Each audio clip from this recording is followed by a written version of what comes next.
Hello, good people of the internet. My name is Andy, and you're watching Geek Curio. And in today's show, I am joined by the wonderful Catarina. Cat, how are you today? Hi, Andy. I'm fine. Thank you for having me. It's a pleasure after my volunteering.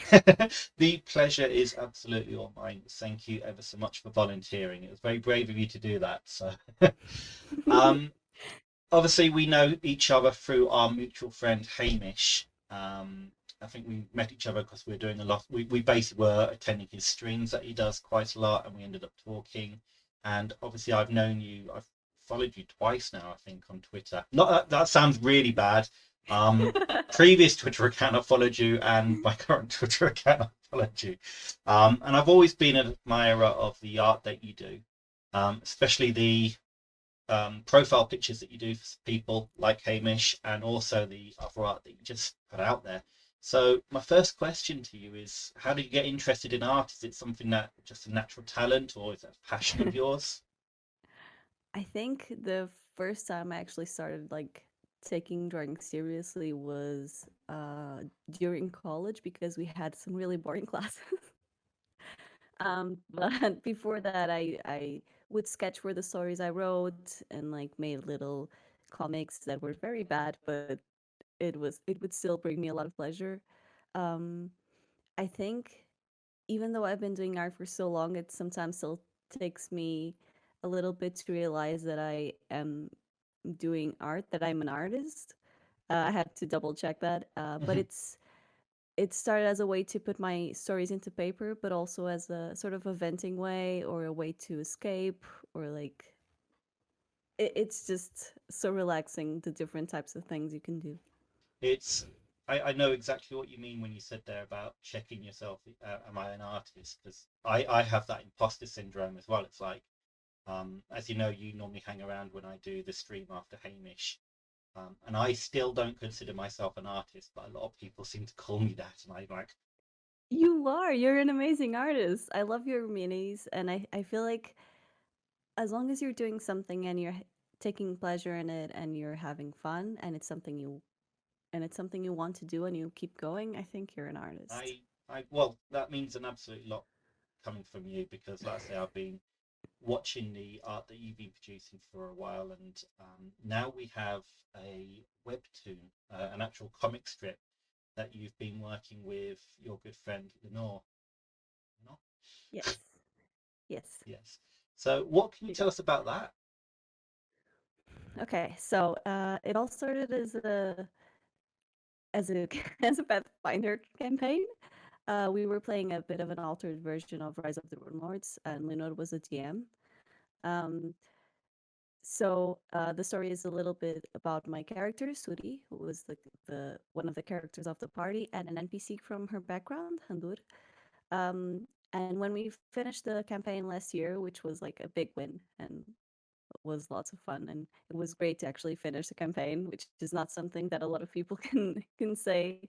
Um, we wanted to revisit their story in a bit of a different way and taking a different approach, and it's it's always so much fun getting back to characters that you already know and you already love, but this was the push. We wanted to start a webcomic and start working on something that we both love, and that we were so happy to finally put that and be able to publish something that we worked on, and that means so much to us.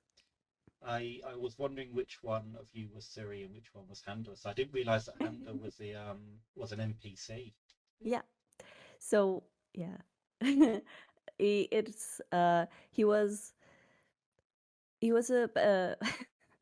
so this part is a little bit on my fault, I guess, because I wrote a background for Sui that had like two paragraphs. I did not name any characters. I just said like, okay, so this character here would have done this, and I didn't even give them like gender, name, anything. And so Lunar took that and put that into the story, and it was just amazing.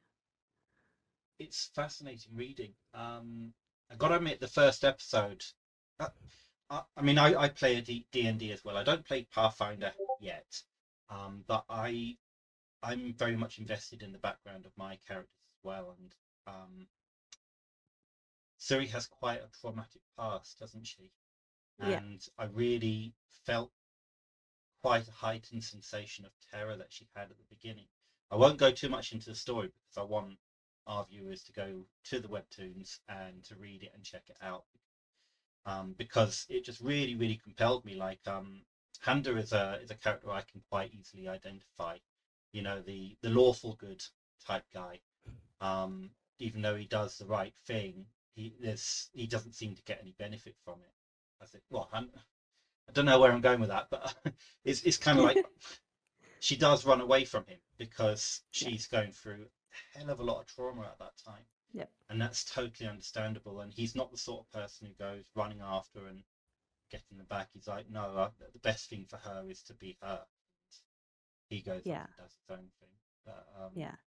no, it was very compelling, and I'm 4 episodes in, um, and like I say, I don't want to give too much away, so we're not going to do any spoilers. But I am looking forward to episode 5, especially after what happened at the end of episode 4. Especially as new characters seem to have appeared as well. So Yes. So most of those are completely new because we wanted to give Suri a new party, so we wouldn't be doing a disservice to our original party and like changing things. We wanted to make it a new thing, so um, it's not weird for any of the other players or their characters.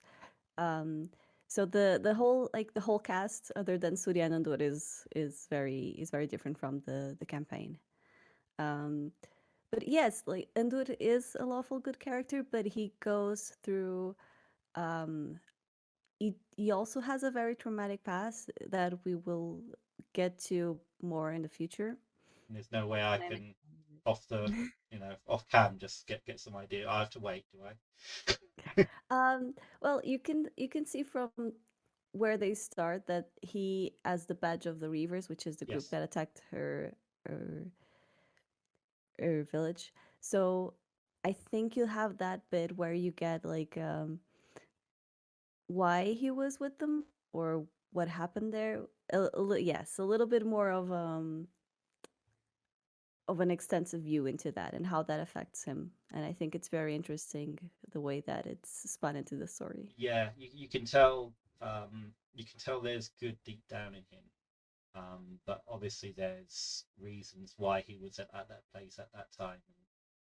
Yeah, I'm looking forward to how you explore the character in that way as well. I think it's going to be great. So yeah, definitely looking forward to that one. I shared it with my friend Mark, who streams with me on a Tuesday, and he found it extremely exciting as well. So and he doesn't do role playing at all, but he really enjoyed it. that's So really cool.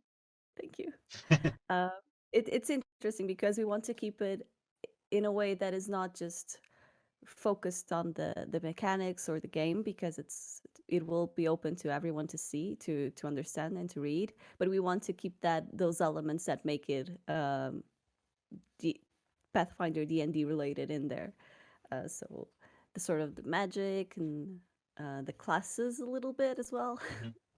The thing that I like it about it as well is I do tend to read a lot of graphic novels online, sites that are very similar to webtoons, but almost none of them, or if I do see them, there's very little of fantasy, Yeah. um, and I wouldn't naturally be drawn to fantasy, but because I tend like I think I get a lot of modern stuff literally thrown at me when I go to these sort of websites, and it's really refreshing to have that. You've got a very green palette going on there with the forest and the woods, and when they're I'm trying not to give too much away, but it's just the characters, and you can tell they're not human. It's refreshing. It's a genre that I absolutely love, and it's a genre that I don't often get to appreciate in illustrated book form, which is makes it unique and makes it quite special to me as well. So thank you for bringing that into the world. Thanks for the Oh lore no, as well. you're welcome. Thank you for reading. And It's sorry, it's great. yeah, and I there's was just going to say that it's great. um, and talking about fantasy, like I say, you play Pathfinder and D&D. I do tend to get that you tend to err more towards Pathfinder than you do D&D. But you play at least twice a week. I'm quite sure you mentioned on the weekends you're playing games, aren't you? Yeah, so I'm playing in uh three sort of uh not always regular D&D games, and in two Pathfinder 2 games right now. 5 games. Uh yes. One of the Pathfinder games is a podcast, in unfortunately in Portuguese, but it's called Algo Quase Epic. Uh, and it's fun because it's the second campaign I'm doing with my brother and my boyfriend, and it's a lot of fun. We're just very silly all the time. But the As it story should. I think we're weaving is it's going to be good. Um, I play in an Avernus game, Hmm. and I play with Evan and the Defilers sometimes on Friday nights. In I think I think that character might have been like my first or second D&D 5e character ever, which is great that I'm still playing her. It's been like some 3 years or more. I don't know what is time. It's easy to get attached to these characters, though. I could tell you all about mine, but this is your interview, so Oh no, please! I love hearing about characters. well, I've got Turk Dalemba. I would absolutely do backflips if you made a comic about him. He's a gnome necro cleric, but he was originally a cleric who had a shop selling healing potions and healing. So he's all about healing. And then traumatic event will happen. He loses his wife and his daughter, and all he's got left of his wife is her arm, which he keeps into a robe. And that's how he went towards the necromancy side. So he's trying to bring he basically trying to bring his wife and daughter back from the dead. His daughter's missing, but he's trying to bring his wife back from the dead. But all he's got left, Oh yeah, no. it's that's probably really dark, and I'm probably going to edit this out of the video now. But That is he is it's so cool. he is ridiculously so endearing. He's like his voice is based on, I don't know if you watch the IT Crowd. I didn't know. So you got Richmond from the IT Crowd, who's a bit of a goth, but he talks like this all the time. So this is how Turk talks. And if something goes wrong, he says, "Oh no!" I love it. Oh, I wish there were like a stream of that or recordings or such, but that So sounds yeah, so much fun. sadly we're not playing him anymore. I'm currently playing Grimlock, the really stupid barbarian who talks in the third person. And stealth is Grimlock stealth. And when he fails a stealth roll because he's a dragonborn barbarian, it's normally because he's breathing really hard through his nostrils. Honestly, I love characters who have like very low stats to the things, and it's just so much fun to play with. It's such a joy. I believe it's more about the character than the stats. So um, when I come up with a new character, I'm terrible at doing stats. So when it comes to building characters, I have to ask my friend Gareth or my brother-in-law to build the character for me. But I'll tell them what I want the character. What I'll say it's going to be this person or this person, and they try to fit it around that. So with me, it's always about the role playing over the dice roll. Yeah, I feel like sometimes it helps when you have like very low stats, so you can lean in on those. But you definitely like the most important part of me for it is like you having fun with your character and playing it however you want to and having just enjoying it and just like making good friendships and having fun. Yeah, I mean, I like you say with your Portuguese podcast, there's a lot of messing around, and I think that's the biggest thrill that you can have from playing RPGs. I mean, um, once again, going back to Grimlock, when we did our session one, the DM went around the table and said, "How did you come to be on this quest?" And when it came to Grimlock's turn, he said, "I'm actually on a completely different quest. I just sat down with the wrong group one day and with this lot." That's perfect. I love that so much. So the rest of the party said, "Make sure we don't give Grimlock any magical weapons in case he does it again." Oh no, I hope they do. But I did point out, I said, if I ever need to drop out of the game at all, you've always got a very good reason. So I just sat Yeah, down and sat down at the wrong table in the bar or something. that's fair. I love a good tavern start with that's like with a twist. Yeah, Love it. yeah, it always makes things a lot more fun. But the fact he was so stupid, he ended up with the wrong party, and that's why he's there is just brilliant. It is. Uh, I don't know. I feel like I get very easily attached to some characters, and it's like sometimes you get very strong feelings for them. You And do. Sudi was one of them, and it's like it's hard, but it's also amazing to get like that connection I can in the see the game. amount of love that you poured into creating the art, and some of the expressions that she has in some of of the frames. The bit where once again she just does a nod, and it's like it's just one frame of her doing a nod, but it's what she's reacting to what Andor actually said, and I'm like, wow. Thank you. It helps that I've drawn her a lot, so you get more familiar with them, and it makes it easier to get the expressions right. And I think like character expression and the way they do things is something that I'm really passionate about.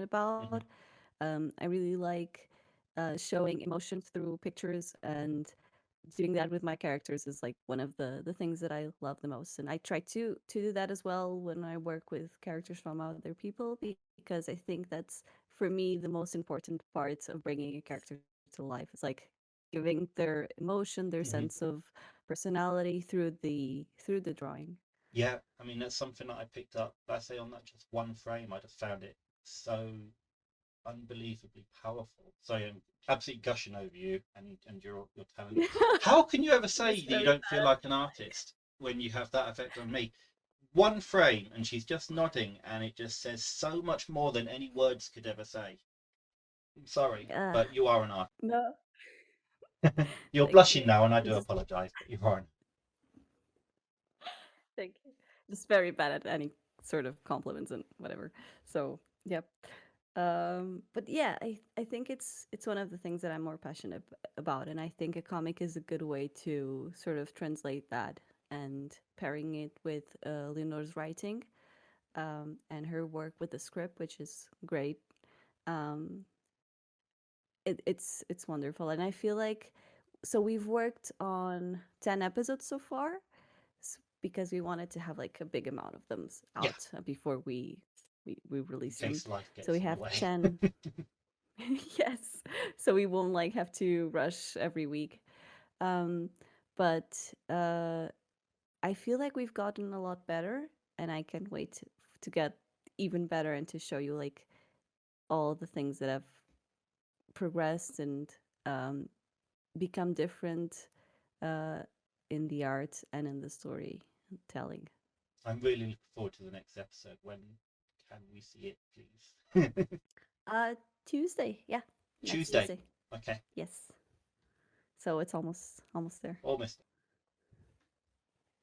That's the day after my birthday as well. That's awesome.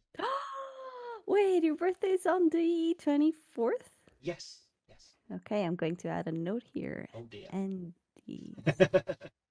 birthday. Done. I'm worried now. No.